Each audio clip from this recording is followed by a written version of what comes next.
Coba kita renungkan diri kita, khususnya yang sudah berhijrah selama 4 tahun lebih. Nah, 4 tahun lebih ini. Atau udah berapa tahun? Aku udah 6 tahun Pak Ustadz. Nah, 6 tahun. Udah lembut belum hatinya? Udah mengerti atau belum? Apa yang dibaca ketika sholat misalnya. Bahkan seringkali diantara kita jangankan ngerti apa yang dibaca, udah 5 tahun 6 tahun hijrah, baca aja belum bisa. Jadi bagaimana mau ngerti? Bacanya aja belum bisa.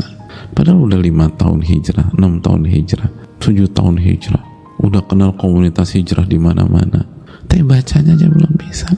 Sedangkan sahabat muhajirin aja udah ditegur sama Allah Subhanahu wa ta'ala.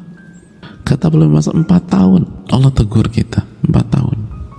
Makanya kita setuju bahwa belajar itu harus bertahap, berubah itu harus bertahap, pelan-pelan. Tapi bukan berarti jalan di tempat, bukan pakai kaidah treadmill, udah jalan tapi nggak nyampe di situ aja jalannya.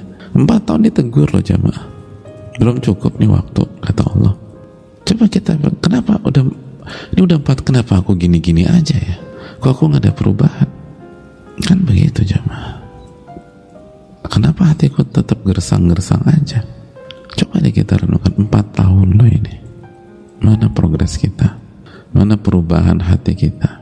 Atau memang kita nggak ada progres?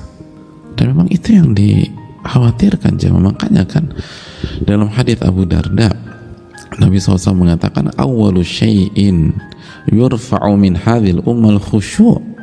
Yang pertama kali diangkat dari umat ini adalah kekhusyuan. Yang pertama kali diangkat dari umat ini adalah kekhusyuan. Hatta la tara fiha khashi'a, sampai engkau nggak melihat satupun di antara mereka ada yang khusyuk, sampai engkau tidak melihat ada satupun orang khusyuk. Bayangkan. Hadits riwayat Imam Tabrani rahimahullah. Jadi jamaah yang Allah muliakan, hati-hati masalah ini. Yang pertama kali diangkat itu bukan harta, bukan bacaan Quran, tetapi khusyuk ketika baca Quran. Itu yang pertama kali dicabut. Dan khusyuk ketika baca bukan pada saat sebatas baca, hati kita lembut ketika baca. Tadi kata Ibnu Katsir, kita ngerti dan kita tunduk dan nurut, patuh sama apa yang Allah firmankan kepada kita. Hati-hati, ini pertama kali dicabut, diangkat dari umat ini.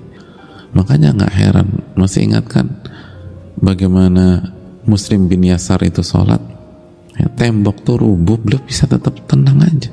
Ada kebakaran deket beliau, itu beliau tetap sholat. Dan wajar kalau kita pikir itu dongeng, emang dicabut sama Allah itu kekhusyuan. Ya pertama kali dicabut itu kekhusyuan. Sehingga kisah nyata di zaman dulu kita pikir itu dongeng belaka, padahal itu real. Ada orang yang bisa seperti itu. 4 tahun loh, 4 tahun. Coba renungkan. Dan setiap kita kan start hijrahnya beda-beda. Ada yang misalnya tahun 2015 atau yang 2016. Itu kalau Masehi, kalau Hijriyah ada yang 1439, 1438, ada yang 1436. Ini sekarang udah gimana nih kita?